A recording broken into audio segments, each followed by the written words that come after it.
Bonjour et bienvenue chez Sobrecrate. La dernière fois, on a étudié le clinamen. C'est un film déviation des atomes qui ouvre la voie à la liberté. Aujourd'hui, nous étudierons le chant numéro 3 de la nature, l'âme atomique, la mort et surtout comment s'en délivrer. On descend aux sources de la peur et on remonte avec une médecine de l'esprit. Et d'abord, pourquoi un tel chant? Pour Lucrèce, la physique n'est pas un jeu abstrait, elle sert à guérir. Il passe donc des principes atomistes à leurs effets pratiques sur l'âme et la peur de mourir. De ce point de vue, le début de ce chant numéro 3 apparaît programmatique dans le fait de vouloir dissiper la peur de l'Achéron. Lucrèce annonce donc la couleur. Après avoir parlé des atomes, il veut nous précipiter au dehors de la peur de l'Achéron. Cette angoisse fluviale, noire, qui brouille nos plaisirs et empoisonne la vie. L'objectif n'est pas seulement théorique, mais il est également pratique, c'est-à-dire qu'il veut nous soigner. Parce que la peur de la mort fait dérailler nos vies. Si on regarde le monde, on y voit avidité, ambition, jalousie, crime. Pour Lucrèce, c'est le même moteur. La peur d'avoir trop peu de vie, trop peu d'honneur, trop peu de sécurité avant la mort. On accumule, on trahit, on s'épuise et parfois on se détruit, parce qu'on confond la fragilité de la vie avec l'urgence de posséder. Les adultes craignent en plein jour des chimères aussi inoffensives que celles des enfants dans le noir. Le but est donc de nous dissiper de ces ténèbres. Tout l'atomisme lucrétien et même l'épicurisme physique en général est au service d'une éthique, d'une praxis. La technique ici sert à dissiper l'angoisse, la manière dont la nature est faite. Mais pourquoi donc parler de la nature de l'âme? Parce que pour traiter la peur de la mort, Lucrèce doit d'abord établir ce qu'est l'âme, son siège, son fonctionnement et même sa mortalité. Donc il commence par établir une physique de l'âme. L'esprit est organe directeur. Il est contre l'idée d'une sensibilité diffuse sans endroit précis. Lucrèce affirme que l'esprit, mens, est partie du corps, comme la main ou l'œil, et il gouverne. Par exemple, lorsque nous avons une entorse, la jambe a mal, mais on peut toujours raisonner clairement. A l'inverse, si nous éprouvons du chagrin, le corps est intact. Avec un chagrin violent, le corps est intact, mais le jugement, lui, chancelle. De sorte qu'on voit bien que l'esprit est un organe directeur distinct. Il a donc une localisation. Et la preuve de cette localisation vient notamment dans cet aspect où l'on voit que l'on a parfois des douleurs partielles, que nous rêvons, que nous avons des effets corporels de la peur, la sueur, la pâleur, la voix qui tremble. Tout cela amène pour Lucrèce l'idée que le centre qui commande est donc dans la poitrine, là où tout se serre, là où tout chauffe. Mais il va ensuite se demander de quoi est faite l'âme. L'âme est précisément matérielle, elle est un mélange, un pur mélange. Elle est une forme à la fois imperceptible, parce qu'elle est ultra subtile, elle est faite de chaleur, elle est faite de souffle, de vent, mais également d'air. Sa nature s'entrelace si intimement qu'on ne peut les isoler sans tuer la sensation. Il fait une analogie intéressante pour que l'on considère véritablement ce qu'est l'âme. Prenons un grain d'encens, il est impossible d'en extraire le parfum pur sans annihiler le grain. De même que isoler la chaleur sans le souffle ni l'air détruirait la sensibilité. Si l'on prend l'exemple de l'encens, effectivement, on voit qu'il est produit par une espèce d'entrelacement de parfums et de sens. Et cet entrelacement est analogue à celui de l'âme, et donc de sa nature, qui est ici purement mixte. Et celle-ci explique nos tempéraments. Il y a donc dans l'âme des tempéraments innés. Par exemple, nous pouvons être colériques, craintifs ou même paisibles. Il reprend ici la nature des animaux, le lion, le cerf, le bœuf. Par exemple, le lion représentera ce qui s'embrase en nous, le cerf ce qui nous fait réfléchir avant d'agir, et l'autre, le bœuf, celui qui pacifierait les conflits. Il y a des tempéraments innés, mais il y a également une forme d'indissociabilité psychosomatique. L'âme et le corps sont une seule réalité pour Lucrèce. Si on retire l'âme, tout s'effondre.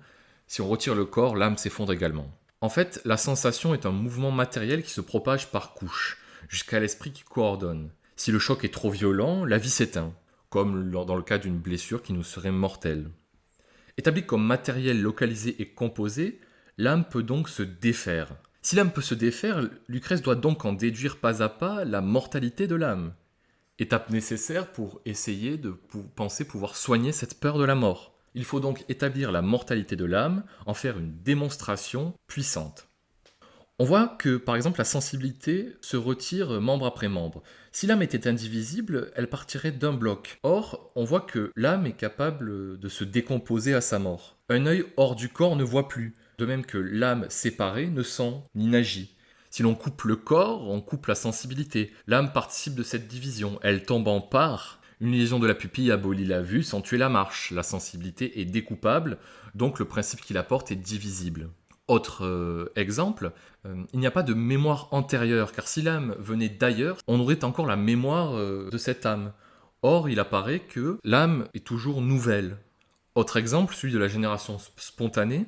Par exemple, l'âme qui se décompose crée de nouveau du vivant, comme avec l'exemple des moucherons autour d'un fruit pourri, qui viennent en germe. Lucrèce est également contre la transmigration. Si les âmes migraient, on verrait des mélanges d'instincts absurdes.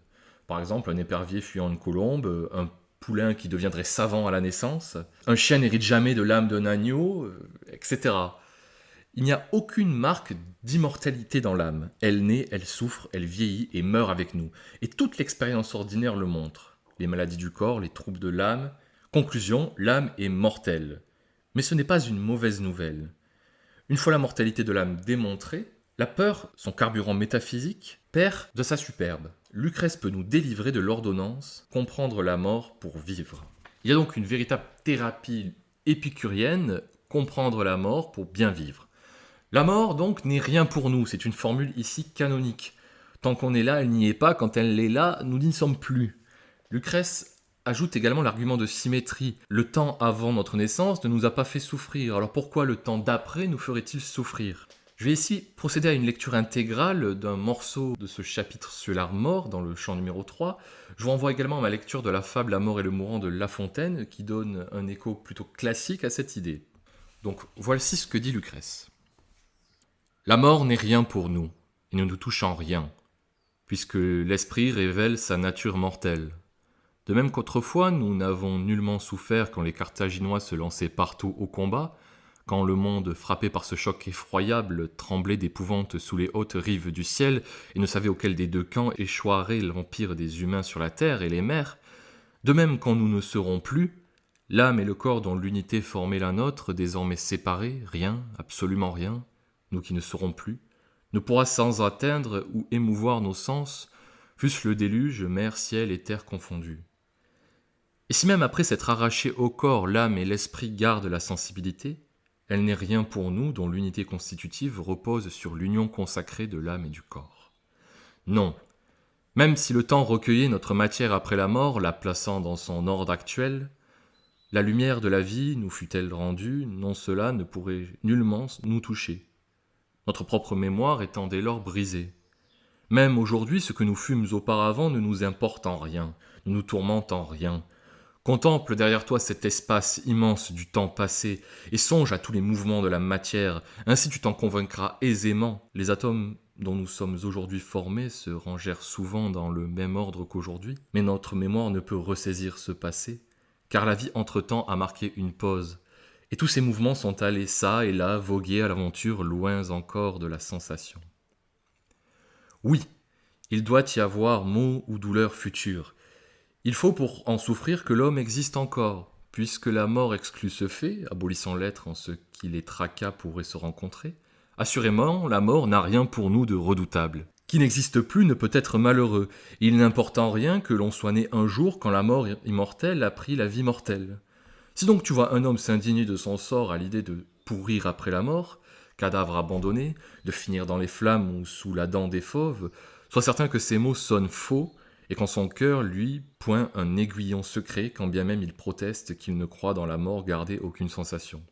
Il trahit, je pense, promesses et principes, et ne s'arrache pas radicalement à la vie, mais laisse à son insu quelque chose de son être subsister. Car tout vivant imaginant son corps gisant dans la mort, livré aux rapaces et aux fauves, s'apitoie sur lui-même et ne s'abstrait de là, ne se retire assez du gisant qu'il croit être, l'infectant de ces sensations-là debout. Ainsi s'indigne-t-il de sa condition mortelle, sans voir qu'en vrai la mort, aucun autre que lui-même ne pourra déplorer, vivant sa propre perte, debout, souffrant d'être à terre, lacéré ou brûlé. Car il y a de douleur dans la mort elle-même à être malaxée par les mâchoires des fauves. Je ne vois pas pourquoi il n'est pas malheureux de rôtir à la chaleur des flammes d'un bûcher, d'étouffer du miel, de se raidir de froid sur la dalle glacée du sépulcre, d'être pris et broyé sous le poids de la terre. Là, plus de maisons pour t'accueillir gaiement, plus d'épouses excellentes, d'enfants chéris courant se disputer tes baisers et touchant ton cœur d'une douceur secrète. Tu pourras plus assurer le succès de tes affaires, le soutien de ta famille. Quelle pitié, pauvre homme! Il a suffi d'un jour funeste pour arracher toutes ces joies, ces présents de la vie. Mais à ces paroles, ils oublient d'ajouter « Nul regret de ces choses ne pèsera sur toi. » S'ils voyaient bien cela dans leur esprit et parlaient en conséquence, ils se délivreraient d'une grande angoisse et peur de l'esprit. Toi du moins, tel que tu es dans la mort endormi, tel à jamais tu seras exempt de toute souffrance. Mais nous, près de tes cendres, de ce bûcher horrible, inlassablement nous pleurons, et ce chagrin éternel, aucun jour à nos cœurs ne l'arrachera. Demandons-nous alors ce qui a tant d'amertume. Si la chose revient au calme et au sommeil, pour que l'on se consume à un deuil éternel, souvent même, festoyant une coupe à la main, le front ombragé de guirlandes, les convives s'écrient tous émus. Bref, jouissance pour les petits hommes, bientôt enfouis, jamais nous ne pourrons la rappeler. Comme ils s'imaginent rien de pire que la mort, que d'être dévoré, desséché par la soif aride ou tenaillé par tout autre désir, mais nul n'a nostalgie de soi-même ou de la vie éternelle, et nul regret ne nous tourmente alors. Pourtant, les atomes épars dans l'organisme ne vont pas s'égarer loin des mouvements sensitifs, puisque l'homme au réveil se ressaisit lui-même. Concluons que la mort nous est bien moins encore, s'il peut y avoir moins que ce qui n'est vraiment rien. Plus grands sont en effet la dispersion et le désordre de la matière après la mort, et nul ne se révèle une fois qu'est venue la froide pause de la vie. Voilà. Par la suite, après cette longue tirade sur la mort, Lucrèce fait également une prosopopée de la nature. En fait, c'est comme si la nature s'adressait à nous et nous disait, en somme, que la mort n'est également rien pour nous et qu'elle ne doit rien être. Elle dirait « Tu as bien bu ta coupe ? Va-t'en repu. Si tu as gaspillé ta vie, pourquoi vouloir plus de même ? Rien de neuf sous le soleil. » En effet, le convive qui a vraiment goûté sa coupe s'en va le cœur léger. Celui qui a bu sans attention réclame une autre amphore. Il y a ici un problème de qualité et de quantité. Reste pourtant la peur des châtiments. En effet, que dire de la peur de l'enfer ? Pour Lucrèce, l'enfer est une allégorie. Elle ne montre que la punition de nos passions qui nous torturent ici-bas. Jalousie, pouvoir, peur. L'enfer, c'est l'esprit qui se tourmente. Le mythe de Sisyphe n'est que le regard d'un ambitieux qui remonte chaque jour sa carrière, une promotion obtenue, un rocher qui retombe, supplice d'un présent, mais non d'un posthume. La mort est en effet la loi commune, elle est loi. Ainsi, roi, génie, poète et sage, tous meurent. Ce n'est pas un scandale, c'est la condition. La lucidité ne retire pas la tristesse, mais elle nous dégonfle de la terreur. De ce fait, dissiper la croyance ne suffit pas. Il faut également une pratique quotidienne qui change nos affects. Comment agir face à cette peur de la mort ? Lucrèce se propose de nous donner un remède au mal de vivre.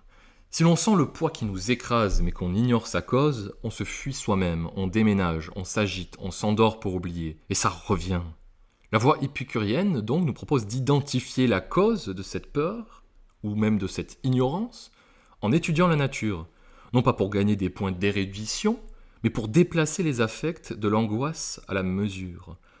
Prolonger la vie n'abrège pas la mort, elle est sans mesure par définition.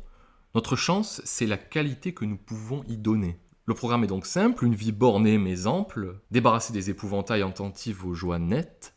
La mort n'est rien pour nous, la vie si. Ainsi, en montrant que l'âme est une configuration d'atomes, Lucrèce lie la physique à l'éthique. Ce qui naît de la matière se défait avec elle. Et c'est précisément cette finitude qui libère. Tombe alors l'imaginaire des supplices, reste une tâche simple et exigeante, connaître la nature pour désarmer la peur, choisir des plaisirs sobres et habiter insensément le temps qui nous est prêté. Dissiper l'achéron, c'est rendre à la vie son poids juste.